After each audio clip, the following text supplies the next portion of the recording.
اهلا بكم في حلقه جديده من Ancient Egyptian Language Revival. الحلقه اللي فاتت احنا اتكلمنا عن فك الابجديه السينائيه الاوليه من سير إيلين جاردنر وتاثيرها على الخط اللاتيني. احنا كمان جبنا سيره فك الخط الهيروغليفي المصري من جون فرانسوا شامبليون خلال حجر رشيد. بفضل الانجازات دي احنا بنعرف النهارده نقرا ونفهم نصوص بالخطوط دي.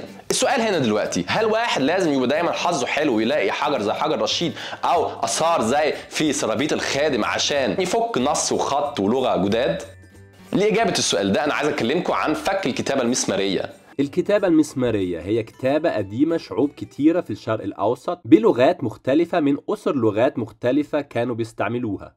كانت تستعمل مثلا من السومريين، الآكاديين، البابليين، الآشوريين، الحثيين، الفارسيين والعيلاميين. الكتابة المسمارية تلعب دور كبير في علم اللغة المصرية القديمة، علشان اللغة الأكادية اللي كانت بتتكتب بالكتابة المسمارية كانت لغة دبلوماسية بين الممالك في الشرق الأوسط. يعني هي كانت لينجوا فرانكا زي اللغة الإنجليزية في أيامنا. واحد ممكن يعرف نطق اللغة المصرية القديمة مظبوط خلال مقارنات الأسامي والألقاب الملكية في اللغات المختلفة. وكمان لغة دبلوماسية زي الأكادية اللي هي اللغة السامية أثرت في اللغة المصرية القديمة خلال كلمات دخيلة، يعني بالإنجليزي loan words.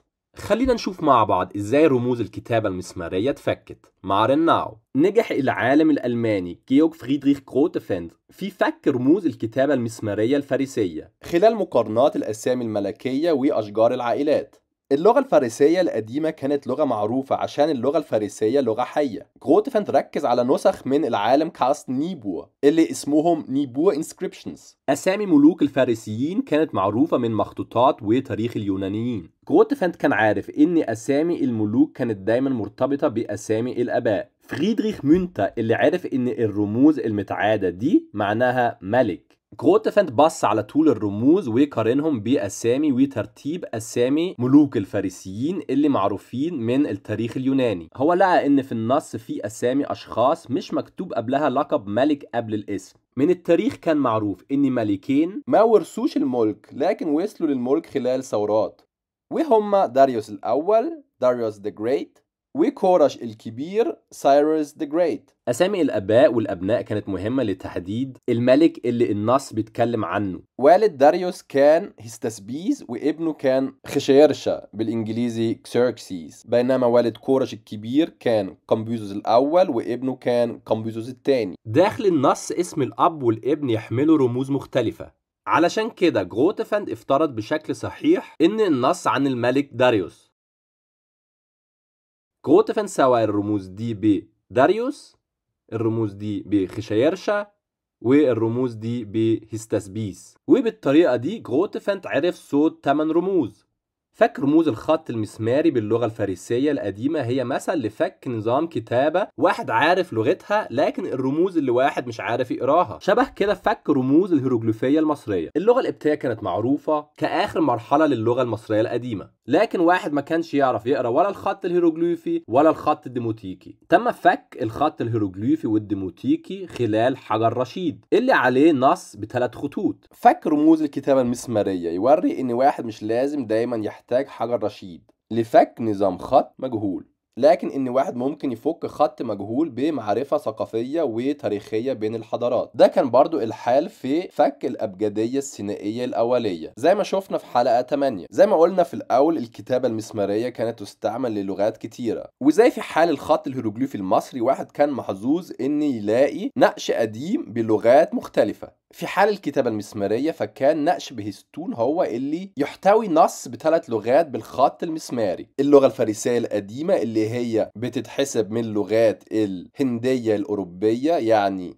Indo-European language. اللغة البابلية اللي هي بتتحسب من اللغات الآسيوية الأفريقية يعني Afro-Asiatic language. وأداء من اللغات السامية زي ما اكتشفوا خلال فك اللغة. اللغة البابلية تعتبر لهجة من اللغة الأكادية. واللغة العيلامية اللي لغة منعزلة وما تنتسبش لعائلة لغوية. واحد كان في الوضع إن ممكن يقرأ كل النصوص لكن يفهم بس النص اللي باللغة الفارسية القديمة. النص كان عن ملك داريوس. لما العلماء كانوا بيقروا النص البابلي هم لاحظوا ان في كلمات شبه الكلمات اللي معروفة في اللغات السامية، زي مثلا كلمة نهرو اللي تشبه كلمة النهر يعني زي نهر النيل مثلا.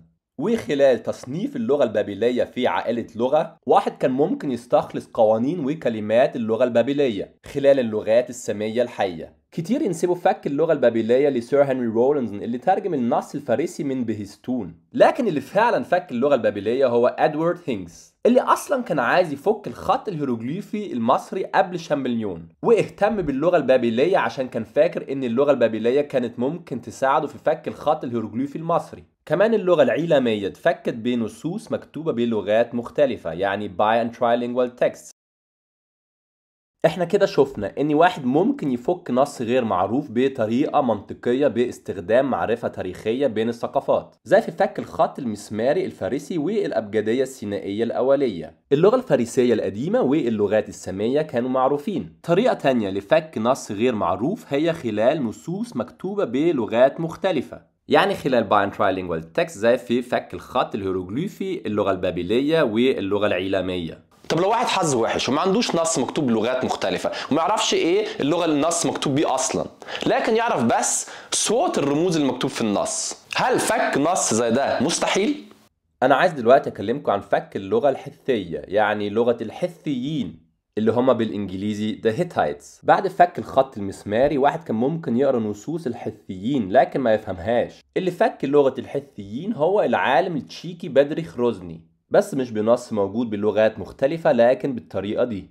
بالنسبة لبدريخ روزني كانت نقطة البداية هو المقطع نونيندان إزاتيني فادا مع إيكوتيني. السومريين هم يعتبروا اللي اخترعوا الخط المسماري. اللغة السومرية كانت معروفة عشان هي اتفكت بنصوص مكتوبة بلغات مختلفة، يعني bi and trilingual text من مدينة نينوى. بدريخ روزني كان عارف إن نيندا هو رمز فكري، يعني إيديوجرام لكلمة عيش من السومرية. روزني افترض ان اللغة الحثية هي لغة من عائلة اللغات الهندية الأوروبية، يعني from the Indo-European language family. هو اعتقد ان الجزء آن في نيندا آن هو accusative ending، يعني نهاية المنسوب لنيندا عيش. بعد كده هو افترض ان الكلمة إزاتيني ليها دعوة بالعيش، وافترض ان هي الفعل ياكل من خلال مقارنات الأفعال الهندية الأوروبية، يعني ال Indo-European verbs. هو ترجم نونيندان إزاتيني You will eat bread.